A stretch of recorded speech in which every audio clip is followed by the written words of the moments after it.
अगर मेरा बस चले तो एक एक हिंदुस्तानी को गोली से उड़ा दे। किन हिंदुस्तानियों को गोली से उड़ाएंगे आप लोग? हम हिंदुस्तानियों की वजह से आप लोगों का वजूद है। मेरा नसीब है बस तेनू चाहते जाना।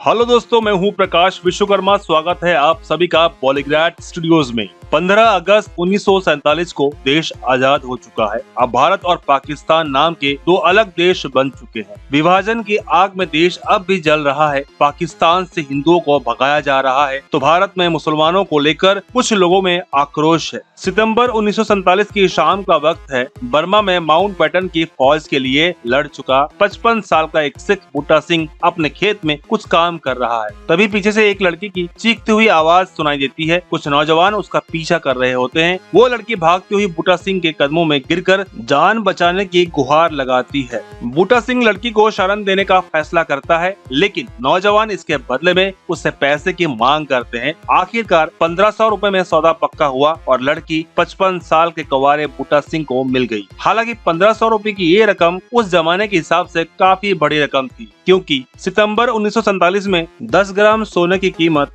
करीब 89 रुपए थी। मतलब 1500 रुपए उस समय 168 ग्राम से ज्यादा यानी करीब 17 तोला सोना मिल जाता था। आज यानी मई 2020 की बात करें तो 10 ग्राम सोने की कीमत करीब 46,500 रुपए है। उस हिसाब से तब का 89 रुपया आज 46,500 के बराबर हो गया है। मतलब तब का 1500 रुपया आज 7,82,000 के बराबर हो गया है। हिसाब किताब को छोड़कर अब कहानी को आगे लेकर चलते हैं। दरअसल जिस लड़की को बूटा सिंह ने खरीदा था वो 17 साल की जैनब थी। उससे उम्र में 38 साल छोटी जैनब राजस्थान की छोटे किसान की बेटी थी। बंटवारे में परिवार वाले पाकिस्तान चले गए थे और वो उनसे बिछड़ गई थी। अतीत में जैनब ने हैवानियत का इतना भयावह रूप देखा था कि बूटा सिंह के प्रेम ने जैनब को मानो एक नई जिंदगी और जीने की वजह दे दी। 1948 की शरद ऋतु में आखिरकार बूटा सिंह और जैनब की शादी हो गई। कुछ ही समय बाद बूटा सिंह को एक और खुशी मिली। जैनब ने बूटा सिंह की बेटी को जन्म दिया। अब बूटा सिंह की वीरान जिंदगी में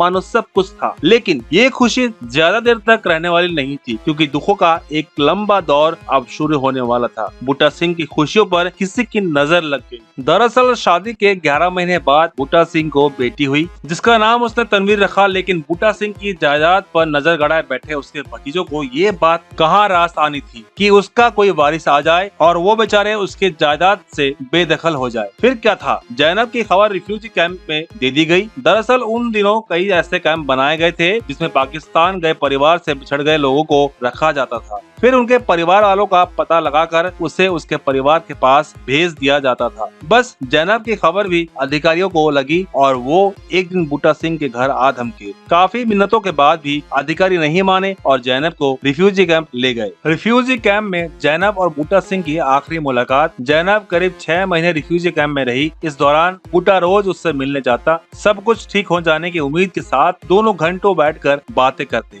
आगे की जिंदगी के सपने बुनते और एक दूसरे का साथ कभी न छोड़ने की कसम खाते। इस बीच पाकिस्तान में जैनब के परिवार वालों का पता चल गया और इस तरह जैनब पाकिस्तान भेज दी गई। पाकिस्तान जाने से पहले आखिरी बार बूटा सिंह और जैनब एक दूसरे के गले लगे। जैनब ने रोते हुए वादा किया कि वो जल्द से जल्द उससे और अपनी बेटी से मिलने आएगी। इधर पाकिस्तान जाने की कोशिश में बूटा सिंह भी दिल्ली के चक्कर काटता रहा, लेकिन कोई नतीजा नहीं निकला। प्यार को पाने के लिए बदला धर्म, अधिकारियों की बेरुखी से परेशान बूटा सिंह ने अपने केस कटवा लिए। धर्म परिवर्तन कर उसने अपना नाम जमील अहमद रख लिया। फिर भी दिल्ली स्थित पाकिस्तान हाई कमीशन ने बूटा सिंह को पाकिस्तान जाने की इजाजत नहीं दी। जब पाकिस्तान हाई कमीशन ने उसकी वीजा की अर्जी ठुकरा दी तो वो अपने 5 साल की बेटी तनवीर, जिसका नाम अब सुल्तानान हो गया था, उसे लेकर चोरी छिपे पाकिस्तान पहुंचा। लाहौर में उसने अपनी बेटी को किसी के पास छोड़ा और जैनब के गांव नूरपुर पहुंचा। लेकिन वहां पहुंचते ही उसके होश उड़ गए। बूटा सिंह की जैनब अब किसी और की हो चुकी थी। दरअसल पाकिस्तान पहुंचते ही जैनब की शादी उसके रिश्ते के एक भाई के साथ करा दी गई थी। बूटा सिंह वहाँ बहुत रोया, गिड़गिड़ाया कि उसकी पत्नी उसे वापस सौंप दी जाए, लेकिन जैनब के परिवार वालों ने उसे मार पीट कर पुलिस के हवाले कर दिया। जब जैनब के इनकार ने बूटा सिंह को अंदर तक तोड़ दिया था, पुलिस ने बूटा सिंह को कोर्ट रूम में पेश किया। लोगों से खचाखच भरे कोर्ट में बूटा सिंह ने जज से गुहार लगाई कि एक बार यदि जैनब उसके साथ जाने से मना कर देगी तो उसे तसल्ली हो जाएगी और वो अपनी बेटी के साथ हिंदुस्तान लौट जाएगा। जज को भी बूटा सिंह पर तरस आ गया और उसने उसे जैनब से पूछने की इजाजत दी। अब बूटा सिंह की डबडबाई आंखें जैनब की ओर थी और दूसरी तरफ कोर्ट रूम में मौजूद जैनब के परिजनों की दहकती आंखें जैनब को घूर रही थी। तभी सन्नाटे को चीरती हुई जज की आवाज आई, जैनब इस आदमी को जानती हो? जैनब ने जवाब दिया, ये मेरा पहला पति है और ये मेरी बेटी है। अब फिर जज ने जैनब से पूछा, क्या तुम इसके साथ हिंदुस्तान जाना चाहोगी? अब एक बार फिर कोर्ट रूम में कुछ पल के लिए सन्नाटा पसर गया। अगले ही पल कप कपाती हुई आवाज आई, नहीं, ये आवाज जैनब की थी जिसने बूटा सिंह के साथ हिंदुस्तान जाने से मना कर दिया था। इसी तरह शायद किसी मजबूरी में जैनब ने बेटी को भी साथ रखने से मना कर दिया था। बूटा की आंखों से आंसू की तेज धारा बह निकली। उसने अपनी बेटी का हाथ पकड़ा और कोर्ट रूम से बाहर निकल गया।